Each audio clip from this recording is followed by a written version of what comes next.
Today on CityCast Denver, I'm Bree Davies, and I'm here with my producer, Paul Caroli. All this week, we're counting down our top stories in Denver of 2022.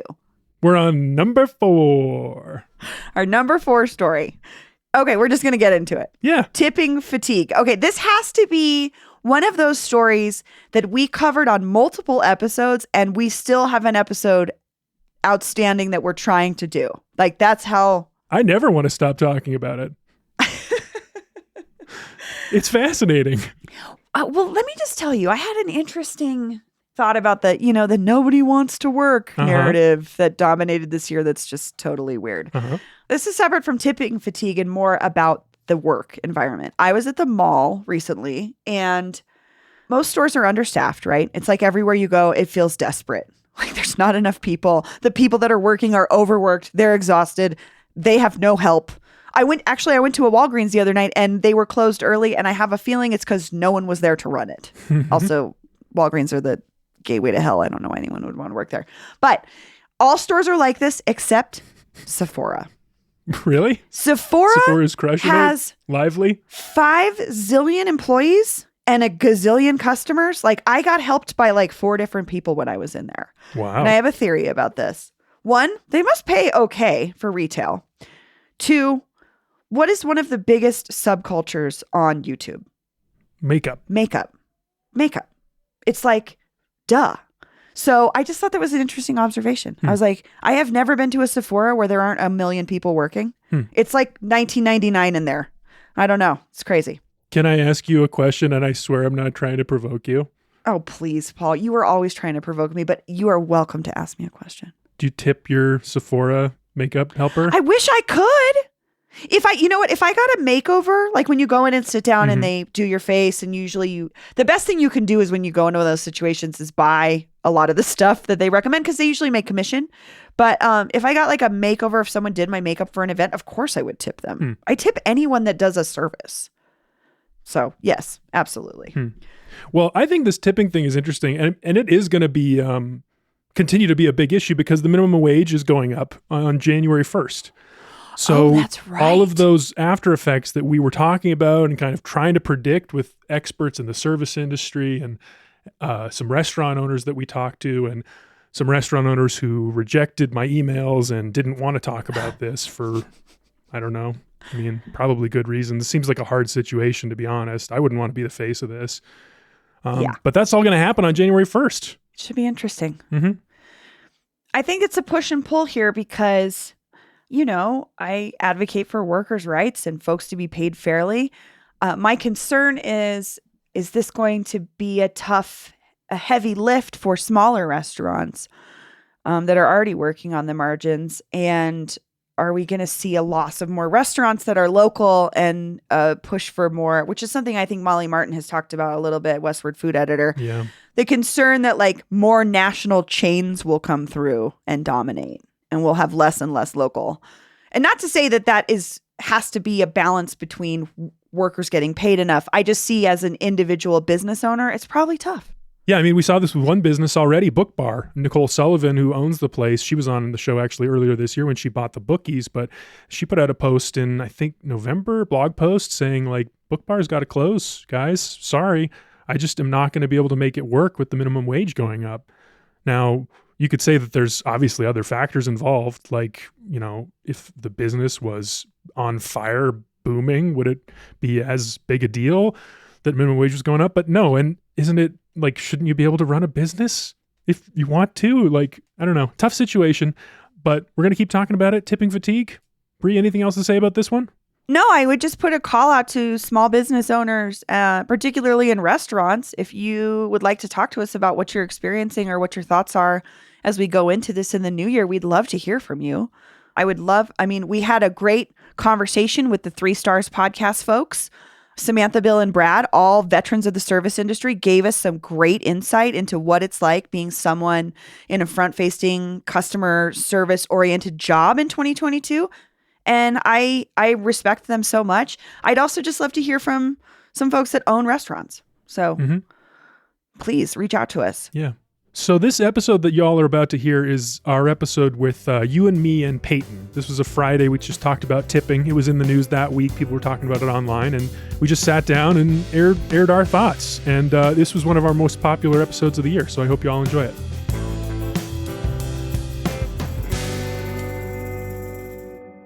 There's just something happening with tipping.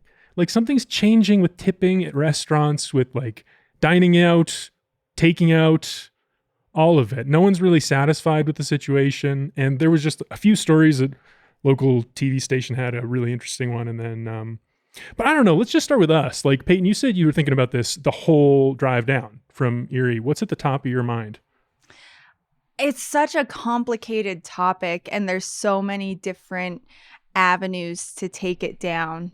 I mean, I think I'll first preface it with, I was a waitress all through college. And so I think when you've been in the industry, you think of tipping differently. You kind of have a fuller perspective on everything that goes into a dining experience. And it just makes you way more cognitive of everything happening in the restaurant that contributes to the experience that you're having.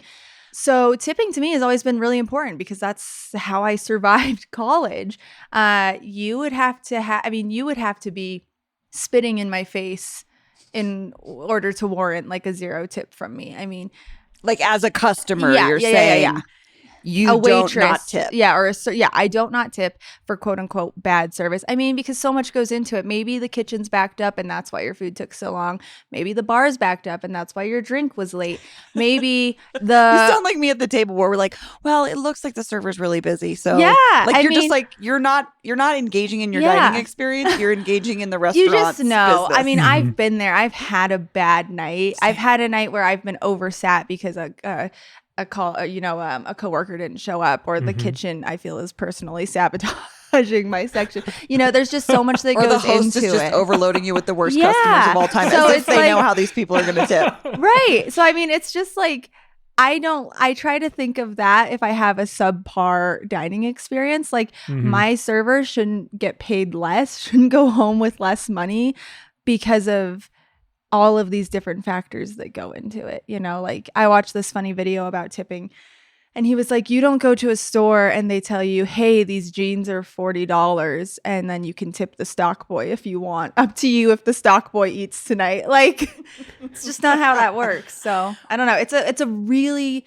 really complicated thing, I think. And then I do see the downsides of tipping too. And more specifically, I'm thinking of like the really weird power dynamics it creates across the restaurant. Like if I feel like psychological warfare that can sometimes go on between a server and a customer, host, or a server in the kitchen. Like if I would go and I'd see the bartender joshing around with some friends, I'd be like, dude, don't get me started. My tips are riding on that drink that you're not making. Like, oh my God. It just kind of creates this power struggle. It's very weird. I'm having a flashback right now. As many listeners know, I was a chili head for several years. I worked at Chili's.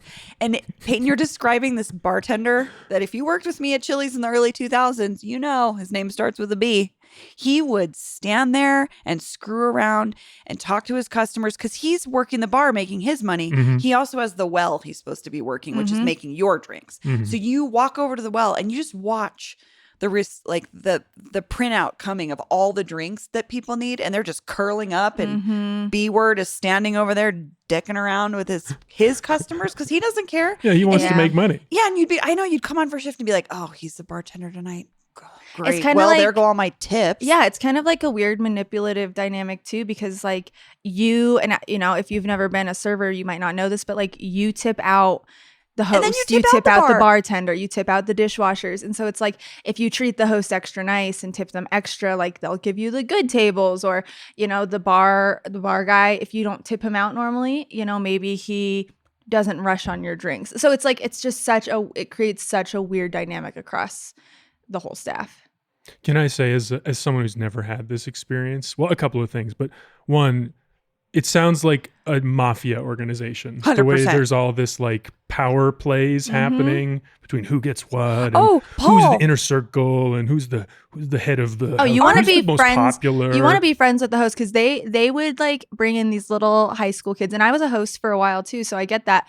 And I remember like the servers like try and win you over. They try and be buddy. They bring you a coffee because they know that like you have the power, you know?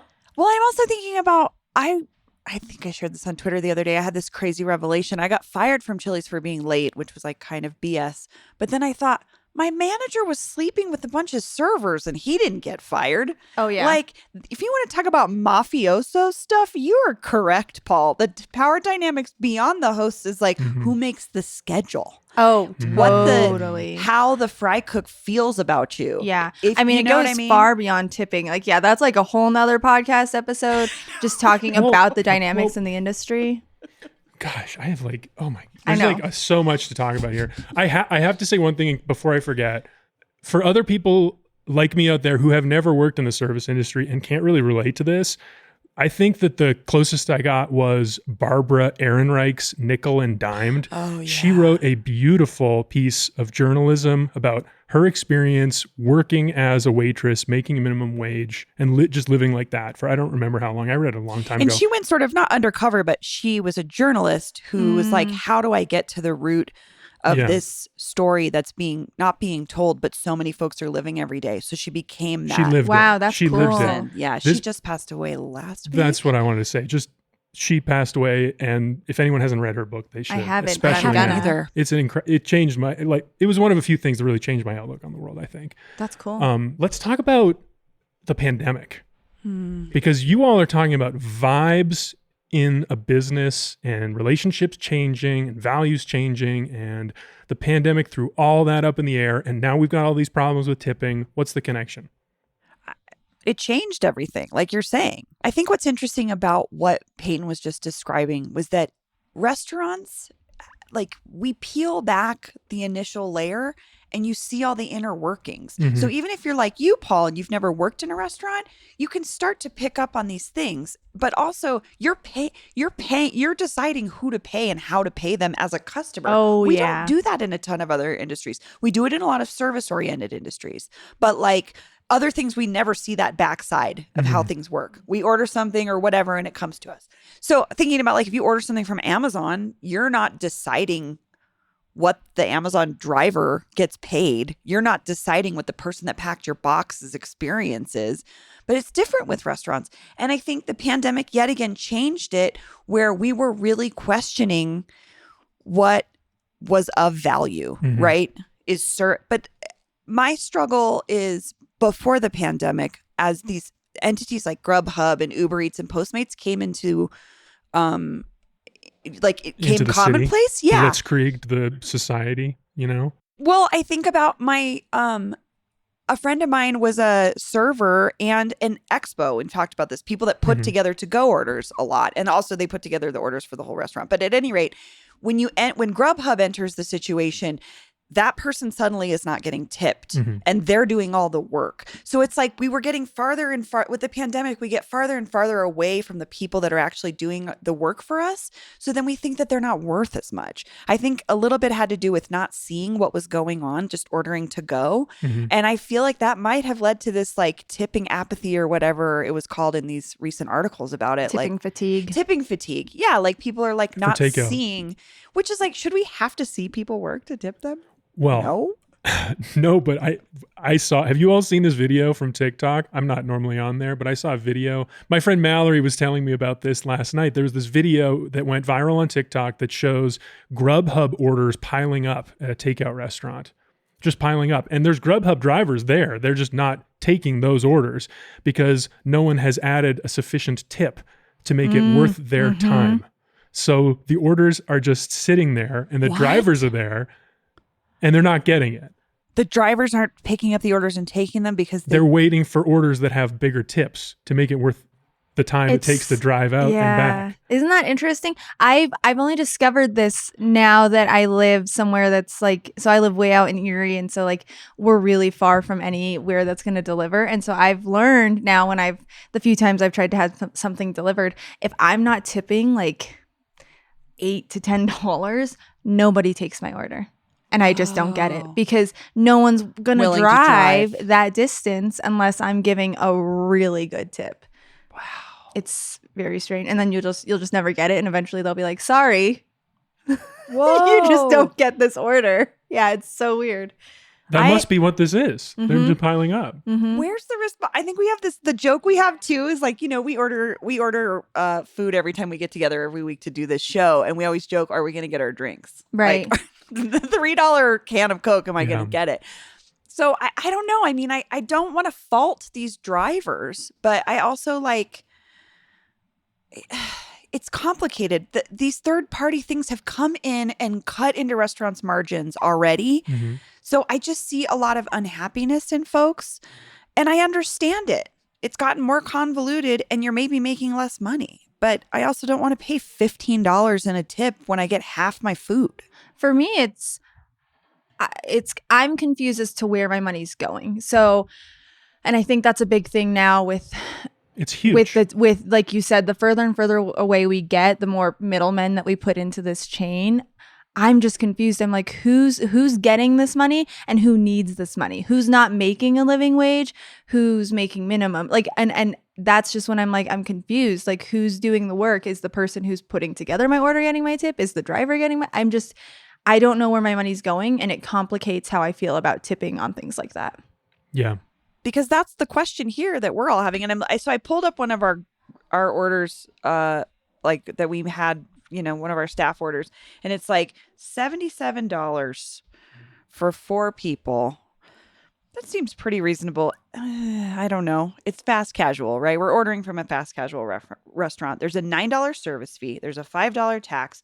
There's a 27-cent retail delivery fee. There's a 49-cent delivery fee. There's a $12.77 tip. That's all on top of right. And then I'm like, any of that that's what I'm saying. Where, I don't know. It's now become so complicated. Like, who's getting what? Right. And that's when I'm happy to tip more if I knew who was getting the money. Like, I just don't know where it's going. I was at Gladys last night, the new vegan, they call it Plant Forward place in the Edgewater Public Market. Oh, yeah. It was pretty good. The Reuben was like celery root, and I liked it quite a bit. But their tipping was so weird. And I was thinking about this, obviously, because I knew we were going to talk about it. So I was an iPad, right? Which I want to talk to you about as well. That seems like a new interesting thing. But there was an iPad. It was like, here are your options for tipping. 5%, 10%, or 15%. That's it. That's the only options. See, I hate it when that happens because I want to tip more. Did they not give you a custom button? I was like, what do I do, dude? I would like to tip my regular always 20%. Yeah. And he said, no, look down. And in tiny, small print, taped to the wooden counter in front of the iPad was a paragraph describing why they have imposed a 10% service fee. And I was all jargon, and I completely didn't understand it at all. And he was like, yeah, it gets split around people. It's like, what? But it just what adds is this? confusion. Why are we doing this? Yeah, it adds think about confusion. how people act when you're in line. It's like anywhere I'm in line now, people cannot wait for you to get out of their way. Do you have time to stand and read a paragraph about a service fee when, like, just let me tip? Yeah. But also, some people aren't tipping 20%, Paul. Yeah, like, that's true. I tip 20 to 40%. If it's happy hour, if I'm getting a deal, I tend to tip more. But I hate when I don't have the option to tip or tip enough. I hate it. Yeah. Yeah. We've laid out the problems. We've talked about the problems. We're going to take a little break and come back and talk about solutions, because we're going to come to them. Do we have a them? firm list of actionable solutions? I don't know what those are.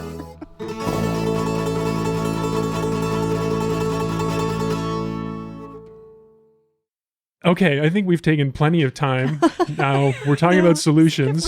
I assume you two have thought of a good list here. Who wants to start with a solution to the tipping problem? I will start with what I think the industry thinks is a solution right now, which is the service fee. Okay. Which is this fee that people that restaurants are adding. So it's like this 20%, sometimes, like you said, Paul, 10% that they automatically add that gets distributed among the staff. I think in theory that makes a lot of sense. But it just ultimately adds more confusion, right? Yeah. Frank Bonanno does this at all of his restaurants too. And Jackie, Jacqueline Bonanno, his wife and business partner, she actually wrote a whole blog post on what their fee is, why they choose to do it, how they came to that decision. They call it the happy people fee, I think. And it's a 22% fee on all of their stuff. And their whole thing is they want to eliminate pay inequities. They want to eliminate the because the tipping system that we have kind of breeds, like we said, these weird power dynamics among the staff, these weird power dynamics between the customer and the server, and it can breed racism and misogyny and just all sorts of inequities. So their idea is to eliminate that and eliminate the pressure and like awkwardness and confusion that comes with tipping. So I think in theory, all of that really makes sense. But I don't know, it's still kind of confusing to me. Like, do you tip on top of that? It needs to be universal. Like, it needs to be like a state or city decided upon thing so that customers know every single place I go into, fast casual or regular restaurant, has a 20% service fee. But see, then why don't we just eliminate that altogether and just like raise food prices so you're just paying a flat fee like you do in other industries? That's a whole other issue, Pay, because people don't know the value of our food. Like, we're not paying the real value of food. If we paid the real value of food, we're going back to the labor practices of folks that are doing agricultural work for us. They're not getting paid livable wages in substandard conditions in most cases. So if we were actually paying what it costs for the labor of the food and the delivery of the food and the environmental impacts of food traveling here, and then the preparation and all of the the skill that goes into cooking that food. And you know what I mean? I think about that unskilled labor conversation where people are like, the way that unskilled labor has always been a way to degrade folks that do really hard work. And that happens a lot in kitchens, prepped, especially when you see how much work goes into that. It's like, if we really paid for all that, food would be really expensive. I know, but then it just kind of feels unfair that all of that falls on the server getting totally So it's just, I don't know, it's really confusing. The blog post, we can share it in the show notes because it was interesting, and she links to some interesting stuff. Two things are this really interesting video on YouTube by this guy who says Adam ruins everything. Have you ever heard of it? Adam yeah. So he does a video, and it was actually pretty hilarious, and he talks about how way before Prohibition, like tipping was not a thing because, the American ideal was, everyone should be able to, make a fair wage. But then Prohibition happened and people were trying to save money. So they're like, anyways. Hi, I'm Adam Conover. Hey, Adam. Don't encourage him. And right now, you probably hate me for even daring to question the custom of tipping. Yeah, what the fudge? But bear with me. The other interesting thing that she linked to was this New York Times article about Danny Meyer. So he's a restaurant giant in New York. Shake Shack. Yeah. Mm-hmm. And like Gramercy Tavern and all this stuff in New York. And he actually eliminated tipping back in 2015. So he's been doing it for a while. But then when the pandemic hit, come 2020, he went back to tipping. Really? Yeah. And I didn't know he did that. Mm-hmm. And he said the reason he did that is because of where the industry was in such a weird place. He wanted his serving staff to be able to get all of the, possible financial help that they could get. I don't know that he's re-implemented that. He made it clear that he was still working with national organizations to eliminate tipping. But what I found really interesting about the article is they quoted a bunch of servers at his restaurants. And when he first implemented this no tipping policy, they left. He had servers who quit and they were like, yeah, it sounds good in theory, but that's not what I signed up for when I became a bartender, right? Or when I became a server. You want to be paid server. based on your highest performance, but you also, the best, the most possibility, or what is that? I don't understand that. Actually, you have these jobs because you have the ability to possibly make more. Mm-hmm. So I've worked retail and restaurant, and in retail you have no control over what you get paid. The customer doesn't have anything to do with that. But on some weeks, you're working enough hours that you're making good money and you're not doing, generally not doing as much work as a server. But if you're a server, you have the chance to make more. You got a Friday night shift. you might make a couple $100. It's like putting a cap on a salesperson. Nobody wants that. And so like, people were saying like bartender who has a chance to go up into management might choose not to because this bartender knows that they're going to make more money as a bartender getting the good Friday shifts. And working less than a manager, Yeah, honestly. working way less way less hard than a manager, So I don't know. It was interesting to hear that all of those servers were like, yeah, we're not into this. So for me, the service fee comes down to I would want to know exactly how much it's affecting servers' income. This is worrisome to me because my solution, the only one that I had to offer, was get rid of this terrible system, charge more, put the real price on the menu. Let's skip this whole garbage. And then still allow folks to tip. Well, because I'm going to tip anyway. I that's the will thing. always tip. I think it's just a fundamentally bad and biased system that preys on people at their most vulnerable. Like, I think that as when I hear these stories about a server like wanting to work the Friday shift, getting more money, I just think like, yeah, you're living for the moment, but like, in the end, is it more money really? Is it more than like if you have like 5 bad shifts and then 1 banger? It's so layered, Paul. It's where you choose to work. Like I think about, I had a friend who was a server at Barolo Grill for a long time. Mm-hmm. They're a nice restaurant. Their bills are pretty like you're going to spend money when you go in there. So you're going to tip well. But you also have to have more knowledge as a server like that about wines and about food process versus where I was at Chili's, like, come on, I'll take your order.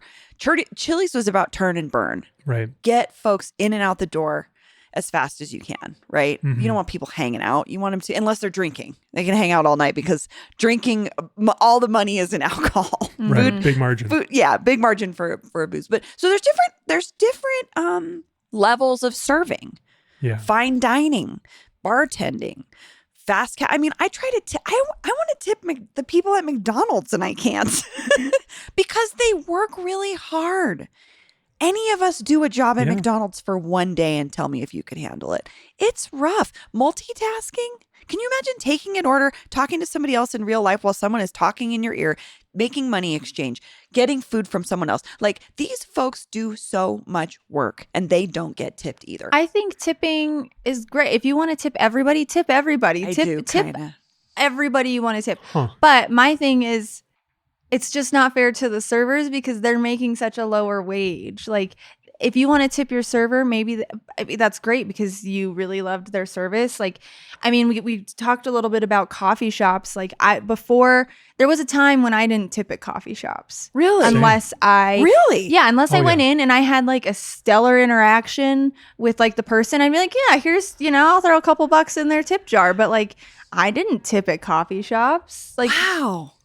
It just would never register for me, really. Like, if there's a tip jar and there's a few dollars in it, I would think, okay, someone had some change that they didn't want to carry in their pocket, for or sure. It just didn't even. I get offended when people put change in there. I'm like, you put change in there? Give somebody $1. What is wrong with you?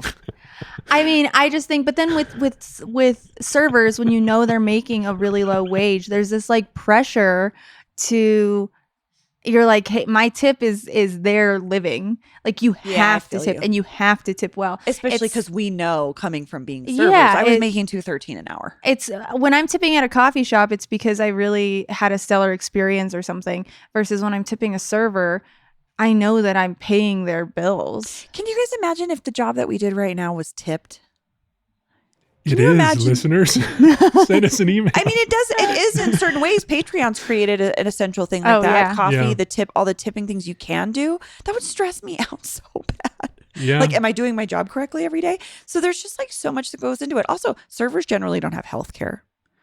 I mean, back of house generally doesn't have health care. There's all these other things that these people are living on the bare minimums. Peyton, tell us about the blog post. Yeah, we have numbers, actually. So going back to this whole service fee thing, and my whole question is it making a difference for incomes? They say that it's to address pay inequity between the front of the house and the back of the house. Well, the Bananos wrote a blog post and they shared some numbers. They said that the kitchen, which is back of house, now that they've implemented their Creating Happy People fee, which is a 22% charge that goes automatically onto all bills, the back of house has earned 22% more than they did before they implemented this service fee. And they said front of house wages are up 10%. Huh. So to me, that doesn't sound. Oh, I guess it's 10% above what servers were making. Yeah. So before they implemented this fee, when they were just relying on tips, servers are now making 10% more than that. And back of house in the kitchen is making 22% more. I still don't really know what to do with those numbers. I feel like this is the solution we've been looking for. This is more pay for everybody. This is great. But that's what I was saying. So do we just institute or try to fight for instituting service fees across all restaurants and then eliminate tipping, or at least have it as an option, but it doesn't have to be that front facing? Like, I don't know. I'm still going to tip. I mean, does it feel like you have a choice in the type of job? Like, can you work at a place like, if you like this service fee model and you want to have less pressure on the day-to-day shifts, does it feel like you can move from job to job easily and Not make right comparable now. wages?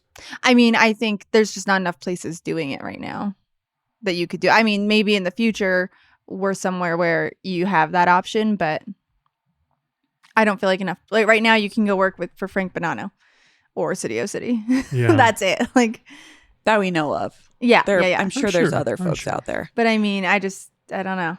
I don't think it's reopened yet, Vine Street Pub on 17th. I don't think so. The way that they used to do it, I don't know if it's like this at the other restaurant at Mountain Sun in Boulder, but you didn't have one server. Everybody waited on you and they pooled all their tips always. They also do cash only. And they do cash only. Which And Will if you thinks, my husband thinks that just means that they're doing something shady, but I don't know. Hey, that's that mafia stuff we were talking about I earlier. would defend it a little bit. I know that Maryland didn't do it. There were no credit cards at the Merc for a long time because the service fees are so expensive. Well, I think we have solved the problem. Oh, yeah. Easy. solved. Super easy. No, honestly, though, Definitively. I would love to hear from some folks that are currently working in service industry positions Me too. who are listening. And I would love to hear their experience, because Peyton and I's experiences are a couple years old. In my case, it's over a decade and a half probably since I waited tables.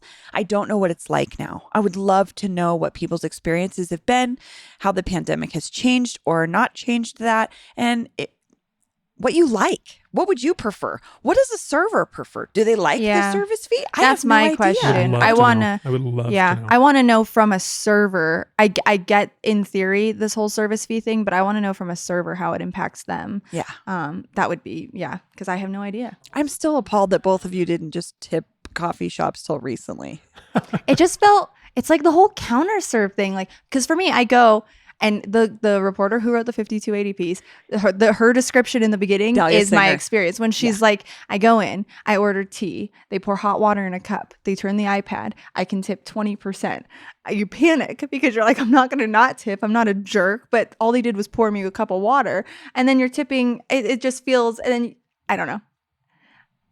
When you're pouring drip coffee or a cup of hot water, I just never felt like I had to. It wasn't like part of society back then. I think you're the anomaly, to be honest. That's probably a horrible thing to say. Hugely I'm cultural, a raging tipper to the point where my husband's like, I think you tip too much. I'm like, I think it's none of your business. Yeah, I think you're the anomaly. I think there's probably more people out there like me and Paul, and it's not because we're horrible people. No, it's not just at we never all. thought about it that way. Yeah. I also have had this experience where as I've made more money in my life, I think about as redistributing that a little bit. Like, okay, I make more money. Can I tip more? Absolutely. I would love to. I also tipped a lot when I was a server because you hook your friends up, right? Your friends hook you up. You hook them up. You go to their restaurants. You sit at their bars. I know all about that. That happens to me all the time. Shut up, Paul. I had many a friend that worked in Lodo when I was in college, and I spent many nights at the Lime bar, and I tipped, and these are still my best friends to this day. We've just recirculated our own money between our friend group, really. I will say being a server changes everything. I think everyone should try a stint as a server in their life to really learn. There's This is how I feel no about fast industry food. like it. I want everyone to work in fast food. Yeah, for a week. I just think you have to. I think you want to know if you want to know somebody's true colors. Take them out on a date, see how they treat their server.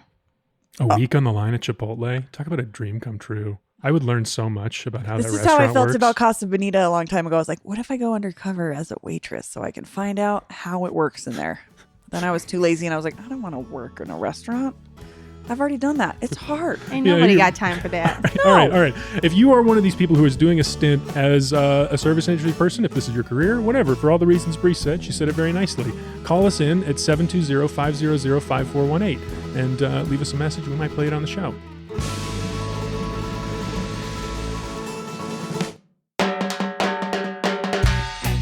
That's all for today here on CityCast Denver. If you enjoyed the show, why not take a minute to tell a friend about us? Rate the show wherever you get your podcasts and subscribe to our morning newsletter, Hey Denver, by texting Denver to 66866. We'll be back tomorrow morning with more of our top stories of the year. See you later.